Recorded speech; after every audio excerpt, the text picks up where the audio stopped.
बहू प्रिया को आदत थी हर काम में शॉर्टकट ढूंढने की, क्योंकि उसे हर काम में आलस आता था। अरे यार दूध गर्म कर दो ना। अरे पेट में जाके तो दूध ठंडा ही हो जाना है ना, तो ठंडा ही पी लो ना। अरे तुम मेरा सर गर्म मत करो यार। अच्छा है, सर गर्म हो जाए तो सर पे दूध रख लेना, वो भी गर्म हो जाएगा। एक बात बताओ, तुम इतनी आलसी क्यों हो? अरे बोलो ना, इतनी आलसी क्यों हो? प्रिया जवाब दो। जवाब देने में आलस आ रहा है। पति वहां से उठ के बड़बड़ाते हुए खुद दूध गर्म करने चला जाता है और प्रिया अपनी आंखें बंद करके सोफे पर लेट जाती है।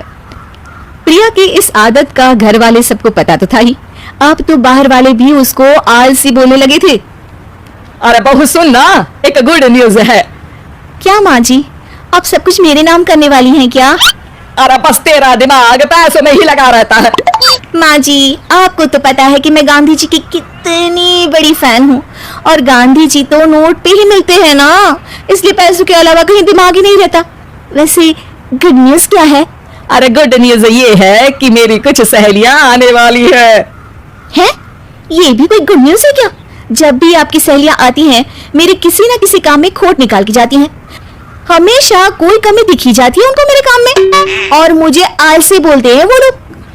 अरे तो ऐसा समझ कि आज तेरे पास मौका है उनकी नजरों में अच्छा इंप्रेशन जमाने का। कैसे कैसे?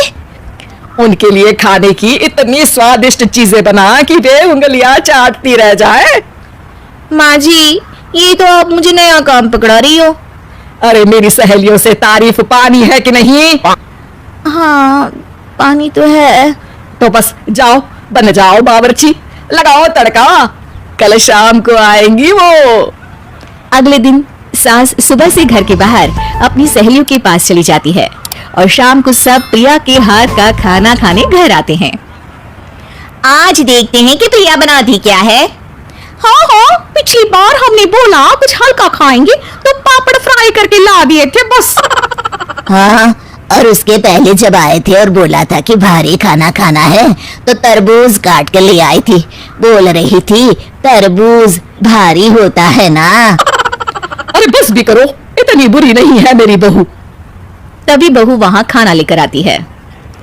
पनीर कोफ्ता, भिंडी मसाला, शाही मसाला, दाल, डबल तड़का, लच्छा पराठा, मिस्सी रोटी। अरे बस बस बहू, इतना सारा खाना। अरे अभी तो और भी है, फ्राइड राइस भी है अभी तो आपके लिए, और हाँ, अरे सूप लाना तो भूल ही गई मैं। अरे लगता है पिछली बार की कमी आज पूरी कर ही देगी बहू। हाँ, आप खाइए तो। हाँ, खाएंगे तो सही, इतना खाना बना तो दिया है, अब देखना भी तो पड़ेगा ना कि बना कैसा है। हाँ, लगा ले भोग खुद को। खाना चखते ही तीनों सहेलियां प्रिया की वाहवाही करने लगती है। अरे शानदार, जबरदस्त, जिंदाबाद, मजे आ गए प्रिया। प्रिया की सास भी कमाल है, बहू को क्या जायकेदार खाना बनाना सिखाया है। अरे मान गए भाई, इतना अच्छा खाना तो हम में से किसी की बहू नहीं बनाती, और हम भी नहीं बनाते, झूठ क्यों बोले। अरे बस करो, खाने पे ध्यान दो, बोलती ही रहोगी तो खाओगी कब। ये लो, थोड़ा पनीर और ले लो। सास भी सहेलियों के साथ खाना खाने लगती है, पर बहू के साथ अपनी भी तारीफ सुनकर सास मन ही मन फूली नहीं समा रही थी। प्रिया ने बड़ी खुशी से सबको खाना परोसा और सबने झट से खाना खत्म भी कर दिया। राधे राधे, मजा आ गया। और थक गई खाना खाते खाते, अब बस बिस्तर लग जाए मेरा। अब तो जब भी मेरे घर मेहमान आएंगे, प्रिया को ले जाया करूंगी खाना बनाने के लिए, मेहमान भी खुश हो जाएंगे। सास खुश है कि प्रिया की इमेज अपनी सहेलियों के सामने काफी सुधर गई है। प्रिया खाने के बर्तन समेटती है, इतने में तीनों सहेलियां हाथ धोने किचन में चली जाती है। तभी एक सहेली देखती है कि किचन स्टैंड पर कागज पड़ा हुआ है। वो सोचती है कि कागज को डस्टबिन में डाल दे। जैसे ही वो उसे उठाती है तो देखती ही रह जाती है, दरअसल वो एक बिल है जिसमें वो सारी चीजें लिखी है जो उन्होंने अभी अभी खाई है।